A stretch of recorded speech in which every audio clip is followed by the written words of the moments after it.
Hello, welcome. Thank you for joining us on this edition of News 2. I'm Sandra Gaman Singh. Topping our newscast, actions on bills kept coming as the Senate held its February session. Among the bills they acted on were the raising of cigarette taxes and the gradual increase of the minimum wage over the next 2 years. They also heard from testifiers on the Intergovernmental Personnel Act mobility program. News 2's April Knight has details.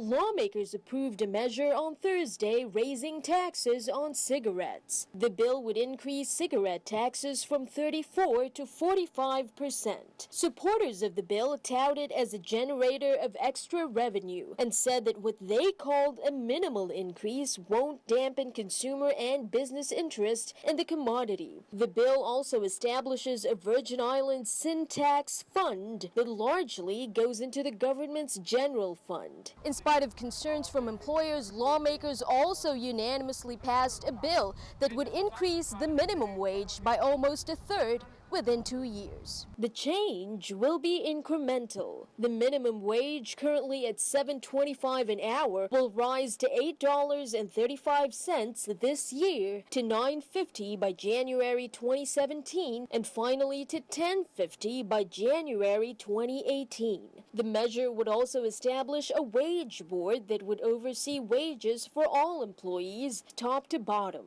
Lawmakers also reviewed a bill that would allow the government to enter into the Intergovernmental Personnel Act mobility program. The program allows employees from the federal government to work in local or state agencies for up to 2 years, with an option to extend for 2 more. At least one lawmaker was openly against the bill that he says could be devastating to local morale. I am not going to side with any initiative that's going to continue to put down the people of this territory. The issues here is not because we lack the intellect, colleagues, and I'm pleading with you. We are here to lead the people, not to have them fall into this place of subordination to everyone and everything. Reporting for News 2, I'm April Knight. At press time, Senate members were still discussing the IPA program. We'll have more on the outcome of the Senate session in a later newscast. Also, as one of its actions during this week's session, the Senate overrode Governor Kenneth Mapp's veto of the Uniform Transfer on Death Securities Registration Act. The bill was enacted by the legislature several years ago to conform to laws in 48 states and the District of Columbia, but it was inadvertently repealed when the Senate removed parts of the probate laws in the 29th legislature. According to bill sponsor Senator Millen Young, it will provide relief to many families who will no longer have to wait years to resolve transfer on death cases. Members of the 31st legislature approved several nominees, as we reported yesterday at the Capitol building on Thursday.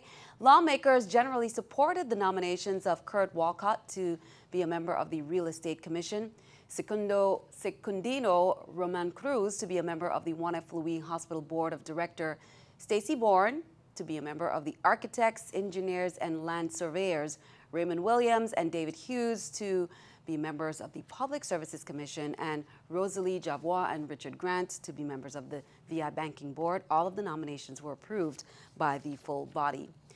District Court Judge Curtis Gomez sentenced Tequan Joseph, 23 years of age, to 34 months imprisonment and 3 years of supervised release for conspiracy to ship firearms with obliterated serial numbers, unlawful transportation of firearms, and a Middle District of Florida charge of false statements in connection with the purchase of firearms. On October 26, 2015, Joseph pleaded guilty. According to that plea agreement, between August 6, 2013 and October 7, 2013, Joseph conspired with other individuals to unlawfully mail 2 firearms with obliterated serial numbers from Jacksonville, Florida to St. Thomas. The investigation revealed that Joseph had bought all 6 guns from a licensed firearms dealer in Jacksonville, Florida. Joseph is not a federally licensed firearms dealer. On Wednesday night, veterans on St. Thomas aired various concerns at a town hall meeting held at the Patrick U. George American Legion Hall.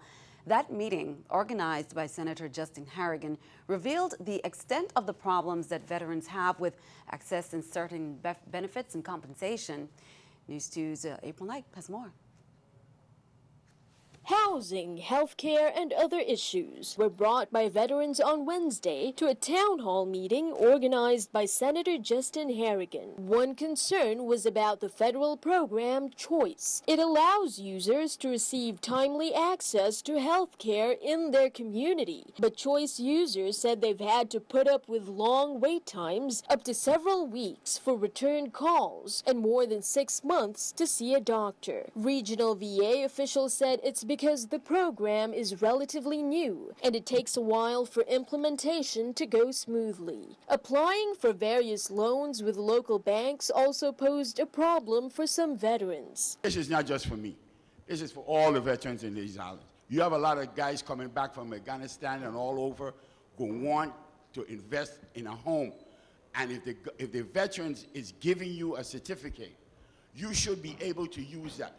The lending institution should accept that. But according to banking institutions, while they mostly honor certificates of eligibility from the military, the veterans themselves still have to qualify. Every department has policies, processes that they need to follow. So while the VA certificate guarantees that you are entitled to it, you would still need to qualify for the mortgage in order for it to be approved. Some veterans were also concerned about not qualifying for certain compensations. According to Senator Harrigan, who's also a veteran, in spite of the wealth of benefits for the country's veterans, it's still a matter of qualifying. I am not entitled to everything that's out there. You have to qualify. I don't care what it is you're looking for, you must qualify to get those benefits. And that is the bottom line. Sometimes we don't like what is told to us, but we don't qualify for everything. Reporting for News 2, I'm April Knight. Now, even though not all the veterans' questions were answered, Senator Harrigan's office did refer specific names to the regional VA to help address their concerns. Last week, President Obama sent his fiscal year 2017 budget to Congress. In it was a key provision that will increase the amount of Medicaid dollars to the territory. Delegate Plaskett says the provision in the president's proposal providing the U.S. Virgin Islands with state-like treatment under Medicaid is based on legislation she co-sponsored in Congress in June of 2015, and if enacted, this provision would result in an additional $30 billion over the next 10 years of increased funding for the territory's healthcare systems. Meanwhile, the delegate says as the conversations regarding a debt relief package for Puerto Rico have intensified since the start of the new year, her office has been working to include provisions that would be particularly meaningful for the U.S. Virgin Islands and other small territories. She's submitted testimony for the record during a hearing on the need for the establishment of a Puerto Rico Financial Stability and Economic Growth Authority, underscoring that point. She says she believes it's to be absolutely critical that the Congress ensure Virgin Islanders and residents of other smaller territories achieve meaningful relief in any debt relief package for Puerto Rico. Well, in Texas Thursday night, civility took a back seat as the Republican White House candidates battle it out on the debate stage. This as Donald Trump's rivals try and sell a final message to Super Tuesday message that Donald Trump is not the way forward.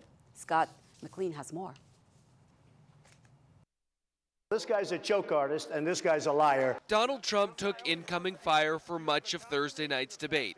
Marco Rubio had been avoiding strong attacks against the Republican frontrunner for months, but on the stage in Houston, that all changed. If he hadn't inherited $200 million, you know where Donald Trump would be right now? Selling watches in Manhattan. This was the final debate before almost 600 delegates go up for grabs on Super Tuesday. Trump's other main rival, Ted Cruz, also went on the offensive against the billionaire, turning a 5-man debate into a 3-man argument. Every time anyone points at Donald's actual record, what he said on national television, Donald yells liar. Let me tell you something. Falsely accusing someone of lying is itself a lie, and it's something Donald does daily. Trump, meanwhile, offering an explanation as to why he hasn't yet released his tax returns, which became a hot issue after Mitt Romney suggested Wednesday the documents could contain a bombshell. I will absolutely give my return, but I'm being audited now for 2 or 3 years, so I can't do it until the audit is finished. Cruz shot back by saying if Trump claims he's being audited, That should add urgency to release the documents. Both he and Rubio said they would release new returns within the next few days. The morning after, Marco Rubio's attacks against Trump are not letting up. We're on the verge of having someone take over the conservative movement and the Republican Party who's a con artist. He has spent a career sticking it to working Americans. In Houston, I'm Scott McLean. Keeping our eye on the economy, here's a look at the stock market watch at the New York Stock Exchange. The Dow down 21, NASDAQ up 16, S&P 500 also down. Coming up on News 2, time for our Black History quiz. They were a tremendously acrobatic tap dancing team of the mid-20th century. Sons of vaudeville musicians, the brothers began singing and dancing as youngsters. Who were they? That's coming up next.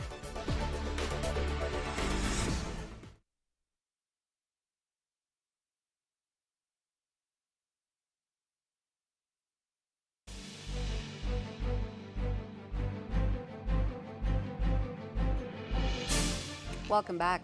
Lawmakers passed Senator Marvin Biden's bill number 31-0171, an act authorizing the Virgin Islands Next Generation Network, or VINGN, to transfer the Ditch Witch underground construction equipment to the Department of Public Works. The equipment will assist the department in their effort to maintain the roadways, roadsides, drainage systems, and gutters. Commissioner Gustav James indicated that the equipment will be divided equally between the two districts, according to Biden's office. The United States Virgin Islands Department of Tourism reports an increase of more than 38,000 stay-over arrivals year over year from 2014 to 2015, according to Commissioner of Tourism Beverly Nicholson Doty. The Virgin Islands Bureau of Economic Research shared that hotel occupancy taxes represented a 10.9% growth over 2014.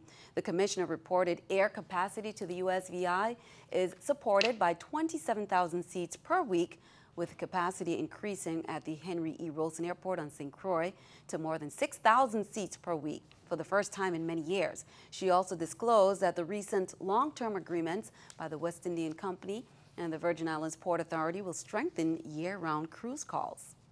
The Virgin Islands Department of Health continues to work with CDC to prepare for additional Zika cases in the USVI, conducting public outreach and educating local healthcare providers on St. Thomas about Zika. CDC's medical officer, Dr. Dan Baden, attended the Virgin Islands Office of the Governor's Faith-Based Programs and Early Childhood Comprehensive Systems Religious Leaders Luncheon at the St. Thomas Government House to update religious leaders on the Department of Health's Zika preparedness activities. Dr. Baden also conducted trainings with the St. Thomas Maternal and Child Health Clinic and East End Medical Center staff. The Department of Health is also working closely with CDC to build local laboratory capacity in the Virgin Islands. Well, recently, President Obama asked Congress for increased funding to the territories and other areas on the front lines of the battle against Zika. Delegate Plaskett applauds the administration for urging Congress to approve more than $1.8 billion in emergency resources to strengthen our response and to potentially aid in finding and developing a vaccine. It is also important that the White House and Congress, she says, consider the areas most threatened by the Zika virus and prioritize emergency resources. With confirmed cases of local transmission, the U.S. Virgin Islands and Puerto Rico continue to be on the front lines of the Zika epidemic. Accelerating our dreams and vision, journey into greatness. That's the theme for Business Monday, an initiative of Women Striving for Success. That's Monday, 6 p.m. at the Ritz-Carlton. The event will be a great opportunity to network and hear from the guest speaker, Attorney George Dudley. Again, that's Monday, 6 p.m. at the Ritz-Carlton. Well, now for a moment in Black history. The Nicholas brothers were a tremendously acrobatic tap dancing team of the mid-20th century. The sons of vaudeville musicians, the brothers began singing and dancing as youngsters. Their act developed into an astonishing mix of tap dancing, flips, splits, and other show-stopping moves. They played the Cotton Club alongside luminaries like Duke Ellington and performed on Broadway in the Ziegfeld Follies of 1936 and other shows. In Hollywood, they were featured in films like Kid Millions in 1934 with Ethel Merman and Sun Valley Serenade in 1941 with Sandra Henney. Although as African Americans, they often were given just enough screen time for one show-stopping number. Their spectacular staircase dance in the 1943 musical Stormy Weather has become their signature movie moment. In 1991, they were honored at the Kennedy Center for their achievements. Well, did you know that people who have injured a joint, perhaps while playing a sport, are more likely to eventually develop arthritis in that joint? You can also develop arthritis if you are obese because of the extra weight on your joints. Here's more into your health. Arthritis is not a single disease. It is an informal way of referring to joint pain or joint disease. There are more than 100 different types of arthritis and related conditions. Arthritis is truly defined by a joint. Common arthritis joint symptoms include swelling, pain, stiffness, and decreased range of motion. Symptoms may come and go. Arthritis is really the cartilage covering that involves the joint that allows two bones to move past each other smoothly. When that gets damaged or lost, that is arthritis. They can be mild, moderate, or severe. They may stay about the same for years, but may progress or get worse over time. Now, there are two broad categories of arthritis. There is degenerative arthritis, which is 10 times more common than the other type. It is the one that most people have, and it's caused by one, trauma. You can injure yourself and damage the joint itself, and once that cartilage is damaged and can't repair itself, then it allows for it to cause more damage in the knee, and once the bone starts to contact bone, we call end-stage degenerative disease of the knee. Now, the other type of arthritis, which is about 10% of arthritis present in any population, would be an inflammatory arthritis. And the most common one of those inflammatory arthritides is rheumatoid arthritis. Also, another thing in African American communities are lupus. These things are where the body themselves attack the joint. Somehow the body mistakes the joint as something that's foreign or something that needs to be eliminated or controlled. And so it sends the inflammatory cells to the joint and starts to destroy the joint on its own. Some types of arthritis also affect the heart, eyes, lungs, kidneys, and skin, as well as the joints. So if you have joint pain for over 3 weeks, if you have swelling inside of a joint that is there and recurrent and won't go away or repeats itself over time, even if it repeats itself consistently at once a month, you need to see a professional. There's probably something broken inside the joint.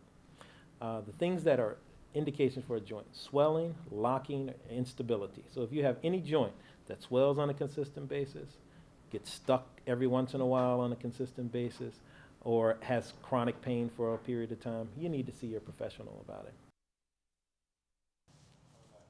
Good advice there. Well, just a reminder, the Dominican Independence Day Parade is scheduled for Sunday, February 28th. The VIPD reminds you that parking is prohibited along the entire Dominican Independence Day Parade route, including the staging area at Basin Triangle. Parking is prohibited on King Street and Hospital Street. These restrictions are in place from 4 a.m. Sunday, February 28th until the completion of the event. Motorists are urged to use alternate routes. Any vehicle found parked in the restricted area will be ticketed and or towed at the owner's expense. Off the Grid, if you're looking for something fun this weekend, they're welcoming you to a free fun weekend schedule tonight, beginning with the Tim, Marconnet, and the SF Band. It's on island, straight from San Francisco. If you love this type of music, a three-piece band made up of some of San Francisco Bay Area's top and up-and-coming musician, featuring the dynamic duo of bass player Julio Xavier Chieto and drummer Mike Quigg, whose teamwork as a rhythm section is known throughout the California music scene, while frontman Tim Marconnet leads the trio with his soulful voice and skillful guitar playing. The band's sound is an amalgamation of soul, R&B, and funk with influences from artists such as Bill Withers, Otis Redding, and Jimi Hendrix.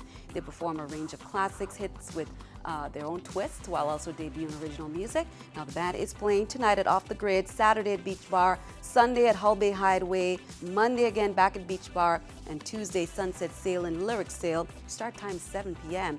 Now, this Saturday, the Garden Festival is launched until its Garden, hosted by DJ Avalanche and Island Boy Payback. That's from 8 p.m. to 12 a.m. You can catch some live music from Payback and a DJ in a very comfortable, open environment in the Garden. A great way to unwind for the weekend. And if you're wondering what kind of weather we can expect, be sure to stick around. Your News 2 AccuWeather forecast is coming up next.